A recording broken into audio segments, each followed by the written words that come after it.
Hello, welcome back to Emmy's Pepper Patch.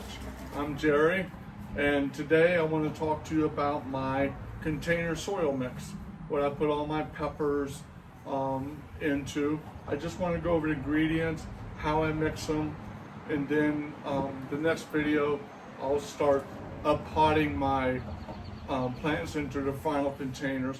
But today I just wanted to show you the recipe that I use. Again, before I get started, I'm not being sponsored by any of these vendors.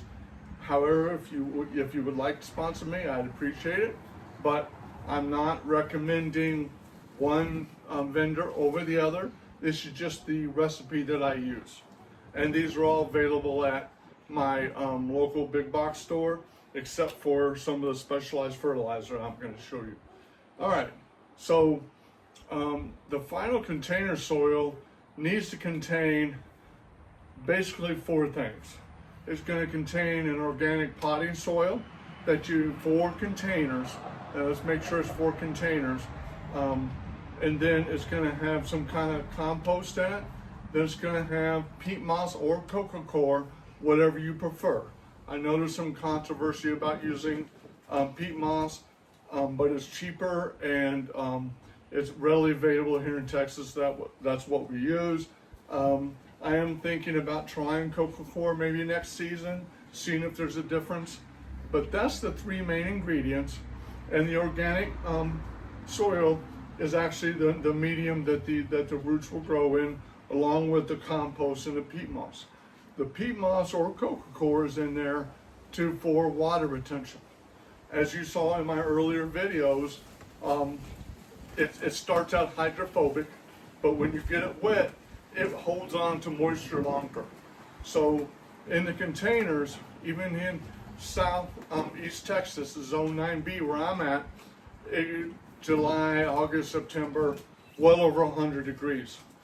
If I didn't have all the peat moss in my soil mix, the soil mix would be hard and form a big hard clump within a day or two.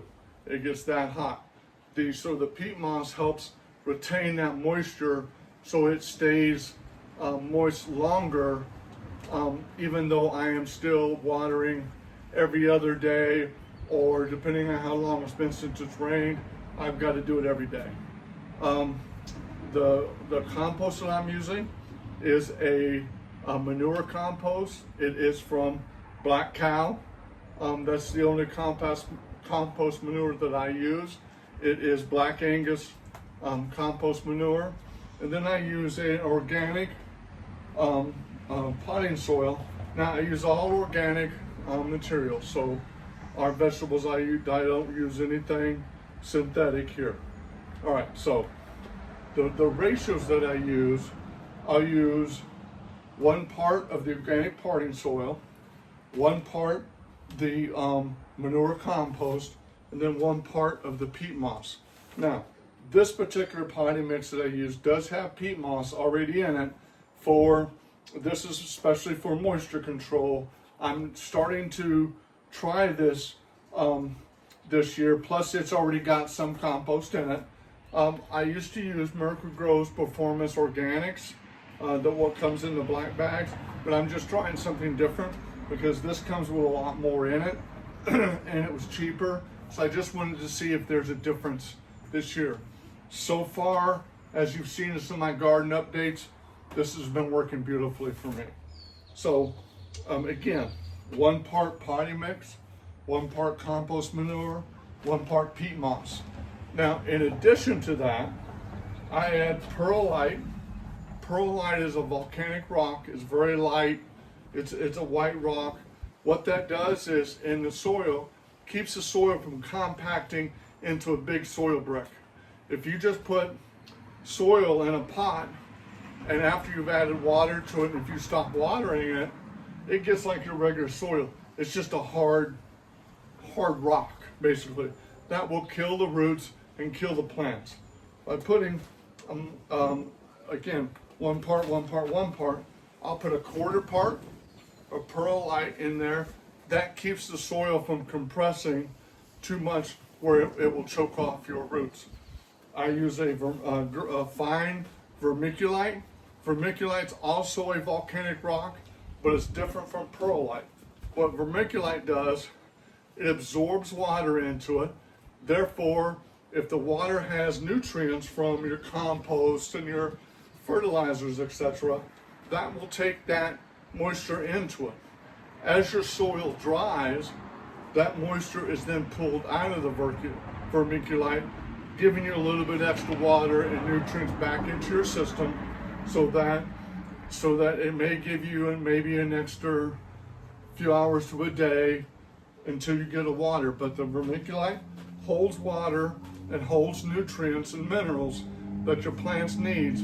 And when the soil dries out, it draws that out of the vermiculite. The perlite, again, keeps the soil from compacting and also allowing for drainage.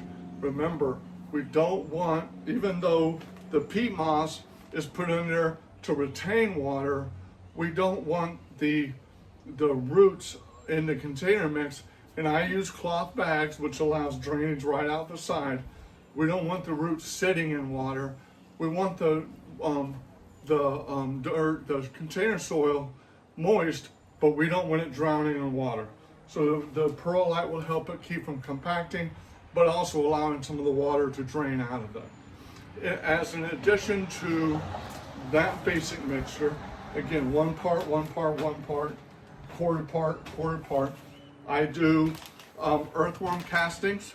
Earthworm castings are basically earthworm poop that the earthworms has ate soil, compost, etc., and excreted nutrients, nitrogen, NPK back into the system, but it also excretes bacteria and enzymes that are good for root development.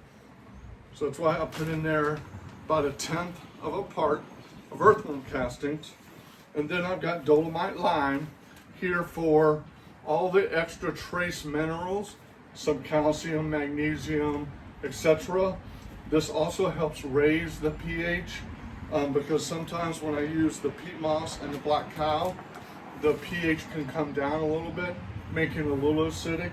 I add the dolomite lime for the trace minerals, also to raise the pH up until above the 5.5, up above the 6 level, towards the 6.5, which seems to be just exactly the area for full growth.